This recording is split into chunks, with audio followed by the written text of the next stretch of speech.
Veronica, and the rest of the crew are standing by to continue with the rest of the show. Thank you to Jesu and Eshomomo for that conversation. Back in Lagos, it's time now for stories that are trending now, and Olamide Odekunle is standing by. Good morning, Olamide. Good morning, guys. I love how I'm greeting you like I wasn't just sat there 20 minutes ago. We love the versatile Olamide. Good morning. I've got some good stories for you guys. We'll bring it back with some good conversation again. Okay. Good morning again, Nigeria. As always, undoubtedly, TVC has a finger on the pulse and our eye on the streets. And we do our best to bring you trending stories that shape the world that you live in. We begin today's segment in Kano State, where on Tuesday, video surfaced of 19-year-old Ibrahim Abubakar, who climbed a towering billboard at the popular Ado Bayero Bridge in Kano, and threatened to jump unless he saw his favorite TikTok personality, Abdul BK. Well, fresh videos of his dramatic rescue are now going viral.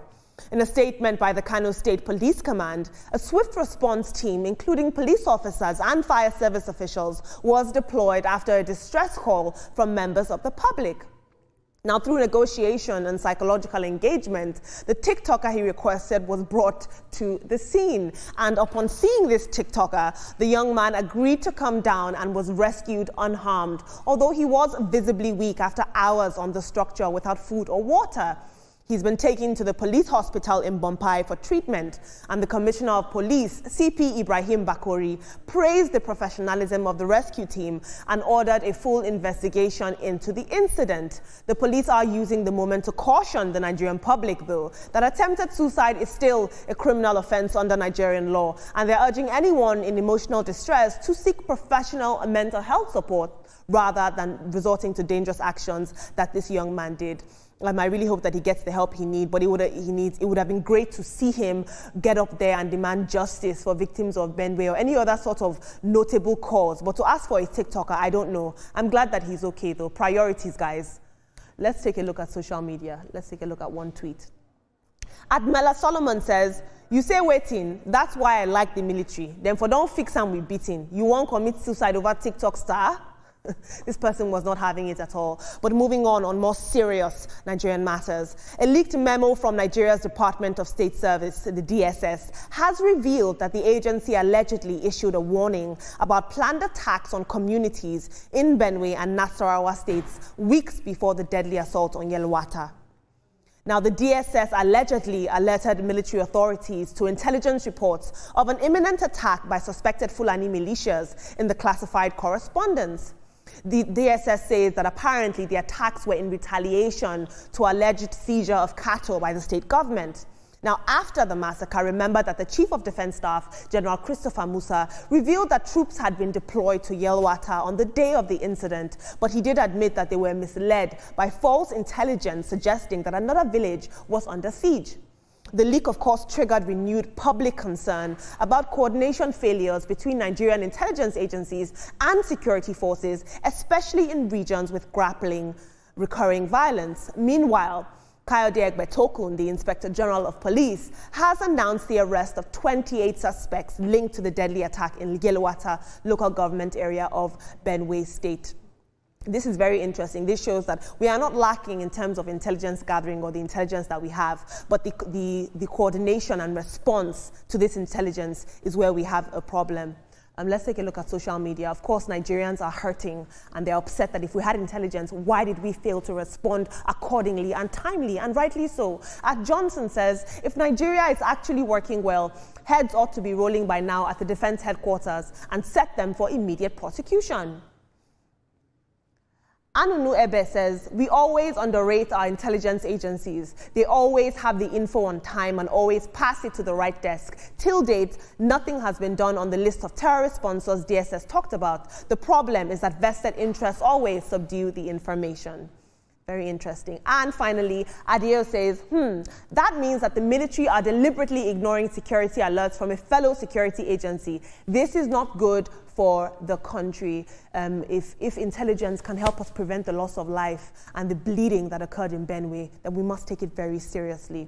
But moving on now, speaking of war, unfortunately, and death, as the world closely watches the unfolding conflict between Iran and Israel, conversations back home have taken a different turn, one that is focused on Nigeria's military strength. A viral video showing Nigerian fighter jets in action is sparking online debate. And many people are questioning whether Nigeria's military muscle is strong enough to withstand a full-scale war should the country ever be drawn into such global conflict. While fighter jets are trending online, another kind of aircraft is making headlines. You all know Prophet Jeremiah Omoto Fufeyin, the founder of Christ Mercyland Deliverance Ministry. He just unveiled his own inflatable aircraft balloon. Yes, you heard right, which according to him has the divine ability to carry away the problems of his church members. Now, the video of this giant balloon drifting over the congregation has left many Nigerians divided. Some are amused, some people are inspired, and people are just confused. What is this man doing? When I saw this story, I said, this is the last time I've promised myself I'm going to talk about this man on the Trending Now segment. He's clearly very unserious. But the question that we should be asking in terms of Nigerian fighter jets is that if we are failing to secure our borders on land, how do we expect to fare in air should the need ever arise? That is the question we must ask ourselves. Let's take a look at social media. At AV Lugard says, this is totally not true concerning the Nigerian fighter jets. These are not stealthy bombers. These are aircraft technology of the 80s, if not 70s. Top militaries don't use those anymore. They easily sell those to militaries like Nigeria who don't have the capability to manage more sophisticated bombers. Interesting. Gerald says, Omo, I weak. Now, which kind of aircraft be that? The one where no even fit take off without generator support? I been at the one where them go launch today and it go crash tomorrow. These people really believe in our inside call of duty. Make them rest, I beg. All now audio airstrike. And we'll take some tweets about Prophet Jeremiah. Someone says, at this point, I feel like his congregation is AI generated because surely those people can't be real human beings listening to this nonsense and responding to it. Surely someone there must have sense enough to question this level of foolery. This guy is psychosomatic. Very interesting. Team, I want to talk about our focus on our military. On one hand, we're seeing that some intelligence reports were allegedly ignored and it led to a fatal loss of life in Benue. On the other hand, we're seeing that our fighter jets aren't really up to par, according to some people, of what they feel like a country like Nigeria should have in terms of military power and air force. Well, for the intelligence report to the military before the Yelwata tragedy, we spoke about it some days back on this table. And everything pointed to, how do we call it, interagency cooperation. It should be better, and intelligence coming from an organization like DSS should be taken more seriously. Number two, he said that the military was there, they responded to the intelligence, but they were taken away from Yelwata to another place through a phone call. And I can remember Veronica saying, who made that phone call? For Prophet Jeremiah, it's between him and God. No comments whatsoever.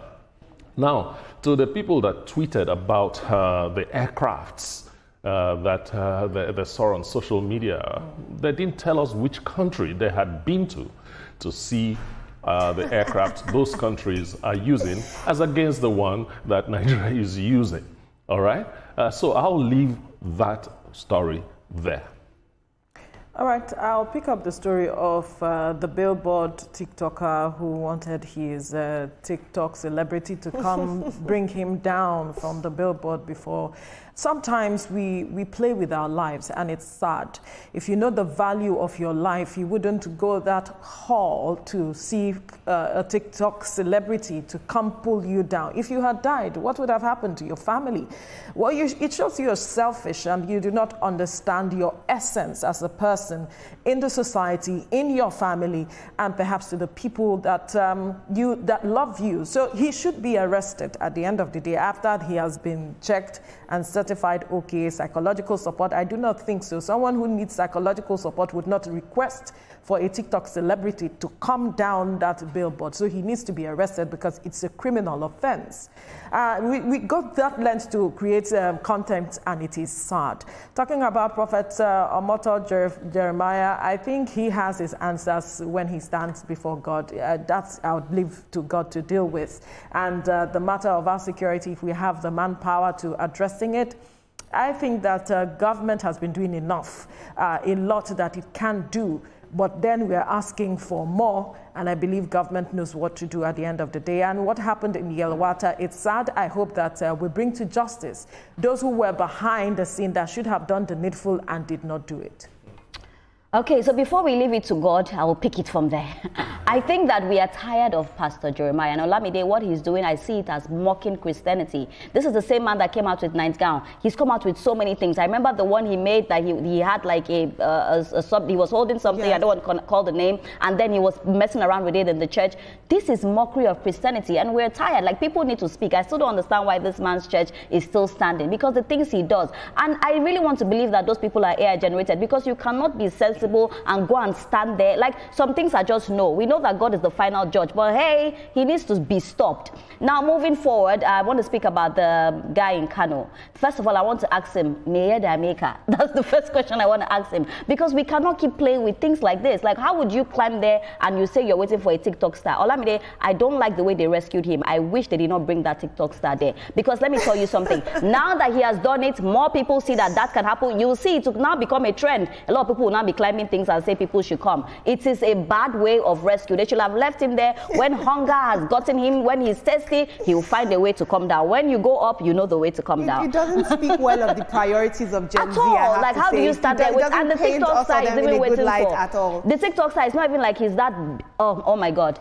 I don't think that was handled properly. But yes, talking about the Yelwata, we keep saying it. Who made that call? That's what we want to find out. Simple. Thank you so much for your input. In terms of Prophet Jeremiah, indeed, religion is the opium of the masses.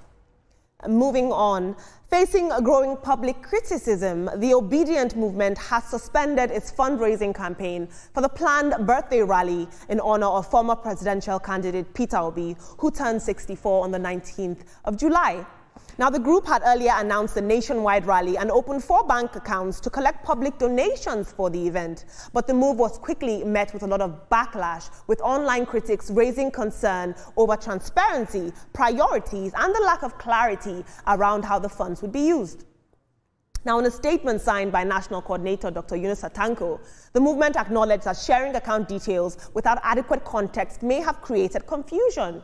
The group has now urged its supporters to channel their resources instead towards humanitarian causes, describing the rally as a day for national reflection and civic action. They've clarified that the rally is not a birthday party, but a recommitment to the values that brought the Obedient movement together, a movement shaped by integrity, accountability, and service to the people. Now, this suspension of donation of funds is coming as the Obedient movement is grappling with maintaining momentum while upholding the high moral standards that are often associated with Peter Obi's political brand. This is very interesting. This just shows me that transparency is necessary even at grassroots movements. Nigerians do not want to be politically exploited, and I've got to say I respect that. Let's take a look at social media. And just to clarify, Peter Obi has nothing to do with these donations. He never once tweeted about it, and he's very engaging on social media. He never once tweeted or endorsed any of this. At MA says, the last one you collected wasn't accounted for. Here you are soliciting for another one. Don't you guys have the fear of God? If Peter Obi wants to celebrate his birthday, he should sponsor the party by himself and stop fleecing unsuspected Nigerians. Once again, Peter Obi never endorsed any of this. This was his grassroots movement. At Lawrence Ukomadu says, the last time I checked, the Obedient movement is an organic movement. No leader, no convener. And I think it's better we keep it so. I am not convinced about all these arrangements and donations. Since Peter Obi has not come out to publicly say anything about the donations, it's not legit. After all, he is the face of it. Moving on, in entertainment news, popular Nigerian socialite Cubana Chief Priest has reportedly filed a defamation lawsuit against Helen Ati, a Kenyan woman who has publicly accused him of fathering her 2-year-old son. The development was revealed by Nigerian lawyer Emeka Ogwonye, known for his legal representation of various celebrities. And this is very, very interesting because a copy of court filing defamation was posted online. And he's saying that she defamed him online, she embarrassed him, he's not the father of the child. This is very interesting. This is what she had to say concerning being slammed the defamation lawsuit. See this, your brother. See this, your brother. So you think he can serve me? He can sue me? Eh? Pascal, you know you yourself, you should be even in jail right now. Do you know you should be even jailed right now? They should be jailed you right now. You have the audacity. After how many years have I called you to come and prove yourself wrong? If you know that I was lying, until I'm the one who told you to sue me, you still have the audacity to give out my number. Whereby you have my number, you cannot even call and text me and tell me, Helen, how can we go about this speaking? Pascal, this is not Nigeria. This is not Nigeria, oh, that you think you can use your money, oh. Na Kenya we day. This is my country. I am telling you the truth. I did not do any defamation. I've been asking you to come and do the DNA, and you've refused. You made me go traumatized. You made me go to emotional trauma. I went homeless just because of you. I went through a lot. People have talked bad about me. Insult of online bullying. Now, Helen has consistently taken to social media to demand this DNA test. She's been alleging for the longest time that Cubana chief priest is the biological father of her child. Despite her repeated posts and public calls for accountability, he's always denied ever meeting her or having any sort of relationship to her. I feel like every 2 weeks this woman comes online and she shouts, Pascal, DNA test. Pascal, it's getting out of hand right now. They should sort this out once and for all. Let's take a look at social media. What I found interesting is her saying that this is not Nigerian court. You can't bribe your way out of this. What sort of image do we have that this woman from Kenya, just our neighbor, is saying this about us? This is the defamation lawsuit that was filed. Very interesting. But before I hand over to my capable team, I'd like you guys to please chime in with the hashtag TrendingNowTVC on any social media platform of your choice. I promise you that I am listening. Team, this is all very interesting. Every 2 business days, this woman comes online and demands a DNA test. Well, when the going was good, we didn't see her on social media. Now, right? Yes, you know, we are having issues, and it's social media every day. And the frequency at which it's coming is as if this woman has a mission. Let's just wait and see how the thing goes on. For the obedient movement, my question is, who are you raising the money for? What for? Birthday. No, I mean, Peter Obi doesn't need anybody to raise monies for him. Maybe that's why he did not endorse anything. This is the first time I'm hearing that because of Peter Obi, they are asking for donations for anything. You know, it didn't go down well with me, and I'm sure it didn't go down well with a whole lot of other people. About time for Pascal to sue this lady to do the needful, because I'm tired of seeing her crying over social media all the time and calling him all sorts of names. I hope that he follows through with this case. I think that Peter Obi should make a statement and come out boldly and say he's not in support of this. He Absolutely. shouldn't keep quiet about it, so that some persons might keep donating. So he should just come out and speak. All right, I want to talk about this story with Cubana chief priest. I'm telling you, Olamide, may the devil that is put against you not be Helen, because Amen. I cannot understand why, you know, it's been going on and on. And Mr. Thomas said something. He said when the going was good. Was there even a going? Because Cubana chief priest said there was no going. So I really pray that he follows through with this, because the defamatory thing she's been saying is just too much. And I thought he would have done this long time ago. And talking about the Peter Obi thing, does Peter Obi know about this? You know, I don't think he would really endorse to this, but he should come out and say something about it. And, you know, me, I will not contribute to a rich man's birthday. He has money. If he wants to do a birthday, he should celebrate and people will go and eat. So, you know, that's my take on that. But Cubana chief priest should, you know, follow through. We're constantly seeing this phenomenon, and I want you guys to speak on that, of when we love a celebrity or a public, when we love a celebrity or a public person, we donate. It's all very interesting. If you have the resources, fine. Even if I have, I would not donate. This is where we have to wrap things up on the program for today. Let's let you know that the views and reaction of all our resource persons are theirs and have no connection with TVC News. Up next is Your View with the Ladies. Afterwards is This Morning with Yori Folari. Stay safe. Bye.